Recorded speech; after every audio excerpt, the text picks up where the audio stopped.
6월 26일 목요일 역대상 26장 1절에서 33절입니다. 우리는 종종 하나님의 나라를 생각할 때 눈에 보이는 위대한 일이나 기적을 먼저 떠올리곤 합니다. 그러나 하나님 나라의 본질은 무엇보다도 거룩함과 질서, 그리고 보이지 않는 충성된 섬김 안에 깊이 스며 있습니다. 예수님께서도 가장 큰 자는 섬기는 자라고 하셨듯 하나님의 나라는 헌신과 질서를 통해 이루어지는 나라입니다. 우리가 섬기는 자리에 감당하는 직분은 세상 기준으로 볼 때 작고 평범해 보일지라도 하나님 보시기엔 그 자체로 귀하고 위대한 일입니다. 역대상 26장은 레위 사람들과 문지기들의 직무를 기록한 장입니다. 겉보기에는 단순한 행정 리스트로 보일 수 있지만 그 안에는 하나님의 집을 섬기는 사람들의 자세와 하나님의 질서를 따라 일하는 공동체의 아름다움이 담겨 있습니다. 본문은 성전 안팎에서 일어나는 모든 섬김이 얼마나 철저한 질서와 믿음을 바탕으로 이루어졌는지를 보여줍니다. 각자에게 맡겨진 역할이 다르지만 모든 일은 하나님 중심의 섬김으로 통합되고 있다는 것을 알려줍니다. 오늘 이 본문을 통해 우리는 하나님 나라에서 진정한 섬김이 무엇인지, 그리고 각자의 자리에서 어떻게 하나님을 섬길 수 있는지를 배워야 합니다.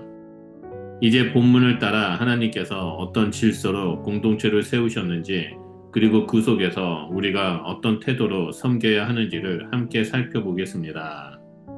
먼저 첫 번째로 1절에서 19절을 보면 거룩을 지키는 문지기들의 사명을 볼 수 있습니다. 본문은 처음에 성전의 문을 지키는 자들, 곧 문지기들의 명단과 직무가 소개됩니다. 고라 자손, 무라리 자손 등 각 가문별로 역할이 나뉘었고, 이는 제비를 통해 하나님의 뜻을 따르는 방식으로 정해졌습니다. 이는 직분이 사람의 야망이나 세속적 기준이 아닌 하나님의 주권 아래 주어진다는 점을 보여줍니다. 문지기의 일은 단순한 문 여닫기가 아닙니다. 그들은 성전 출입을 점검하며 하나님의 집을 정결하고 안전하게 유지하는 책임을 감당했습니다. 이는 거룩과 속됨을 구별하며 하나님의 임재의 공간을 수호하는 영적 방패와 같은 역할이었습니다. 또한 이들은 예배의 흐름과 공동체 질서를 유지하는 중요한 사역자였습니다. 이들의 수고 없이는 예배가 평안하게 진행되기 어려웠습니다. 교회에서도 보이지 않는 곳에서 안내와 질서를 맡은 사역은 매우 귀합니다. 우리도 하나님 앞에서 마음의 문을 지키고 일상의 문턱에서 정결함을 유지하며 살아가야 합니다. 때로는 가장 평범해 보이는 자리가 하나님이 가장 귀하게 여기시는 자리일 수 있습니다. 문지기의 삶은 그 증거이며 우리는 그들을 통해 섬김이란 무대 위가 아닌 거룩을 지키는 자리에서 충성하는 것임을 배웁니다. 두 번째로 20절에서 28절에 하나님께 드려지는 것을 지키는 창고지기의 충성을 볼 수 있습니다. 두 번째로 등장하는 인물들은 성전의 창고를 관리하는 자들입니다. 이들은 단순한 회계 담당자가 아니라 하나님의 집을 지키는 신실한 청지기였습니다. 하나님께 바쳐진 예물과 전리품을 정직하고 성실하게 관리하며 물질적 헌신의 가치를 존귀하게 여겼습니다. 다윗이 전쟁에서 얻은 전리품 일부를 하나님께 구별하여 성전 건축을 위해 따로 보관한 일은 승리의 순간에도 하나님을 기억한 섬김의 본이었습니다. 그들의 사역은 겉으로 드러나지 않았지만 공동체 전체를 지탱하는 기초였습니다. 부패의 유혹이 있는 자리에서 묵묵히 신실함을 지킨다는 것은 쉬운 일이 아니며 그만큼 큰 신뢰와 영적 성숙이 필요했습니다. 단순한 행정이 아닌 공동체의 거룩을 유지하는 거룩한 사역이었습니다. 오늘날 교회에서도 재정을 맡아 헌금을 정직하게 셈하고 물질의 흐름을 바르게 관리하며 보이지 않는 곳에서 헌신하는 이들은 하나님 나라의 창고지기들입니다. 이들은 단지 행정가가 아니라 하나님께서 맡기신 것을 끝까지 책임지는 영적 파수꾼입니다. 하나님의 성전을 세우는 데에는 눈에 띄는 큰 돌을 옮기는 자도 필요하지만 그 돌이 흔들리지 않게 기초를 다지는 자도 필수적입니다. 창고지기들은 바로 그런 기초의 자리를 지켰고 진정한 충성과 책임이 무엇인지를 보여준 섬김의 본보기였습니다.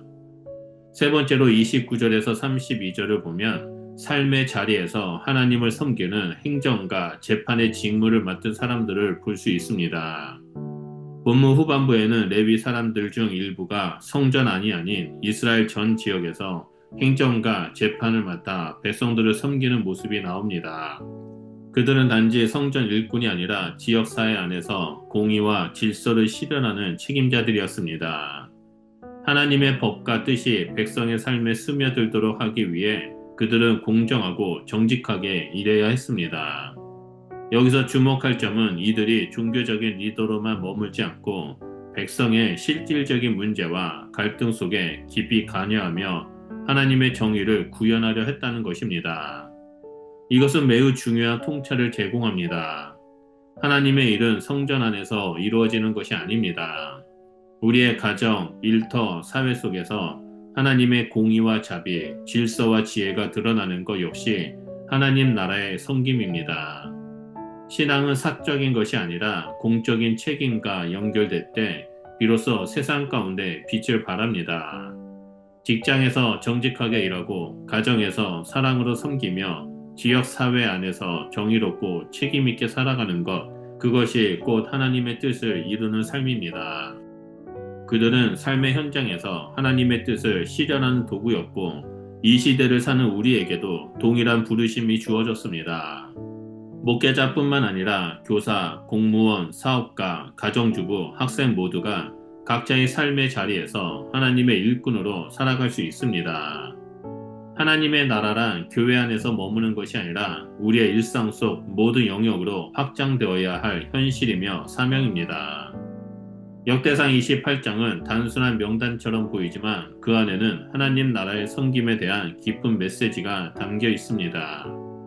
문지기들은 거룩을 지키는 자로, 창고지기들은 헌신을 지키는 자로, 행정과 재판을 맡은 이들은 질서를 실현하는 자로 부름받았습니다. 그들의 사역은 드러나지 않지만 하나님 나라를 실제로 세워가는 귀한 섬김이었습니다. 오늘날 우리도 마찬가지입니다. 각자의 자리에서 질서를 지키고 거룩함을 보존하며 충성되게 맡은 일을 감당하는 삶이 곧 하나님께 드리는 예배입니다. 하나님은 우리에게 각기 다른 역할을 맡기셨고 그 자리는 모두 의미와 목적이 있습니다. 우리가 있는 그 자리에서 하나님의 성품이 드러날 때 하나님 나라는 우리의 일상 속에서 세워집니다. 섬김은 세상의 기준이 아니라 하나님의 시선으로 평가됩니다. 보이지 않는 자리에서도 신실하게 예배의 질서를 지키고 물질을 정직하게 관리하며 삶 속에서 하나님의 뜻을 실천하는 우리는 모두 하나님 나라의 동역자입니다. 그러므로 오늘 본문 말씀 앞에서 자신의 삶을 돌아보며 맡은 자리를 귀하게 여기고 거룩한 책임과 신실한 섬김으로 하나님 나라를 이루어가는 삶을 살아가시길 예수 그리스도 이름으로 축복합니다. 기도하겠습니다. 하나님 감사합니다. 보이지 않는 자리에서 묵묵히 섬기는 자들을 기억해 주시는 하나님의 마음을 보게 해주셔서 감사드립니다. 말씀처럼 우리가 맡은 자리가 크든 작든 하나님께서 주신 사명으로 알고 충성되이 감당하는 자가 되겠습니다. 문지기처럼 거룩함을 지키고 창고지기처럼 맡은 것을 정직하게 관리하며 삶의 자리에서 하나님의 뜻을 드러내는 자가 되겠습니다. 그러하오니 하나님 우리 가운데 충만하게 임하여 주셔서 이 일을 감당할 수 있도록 인도하여 주시옵소서. 그래서 오늘도 하나님의 질서를 따르고 하나님 나라를 세우는 일에 동참하는 자가 될 수 있도록 함께하여 주시옵소서. 예수 그리스도 이름으로 기도드립니다. 아멘.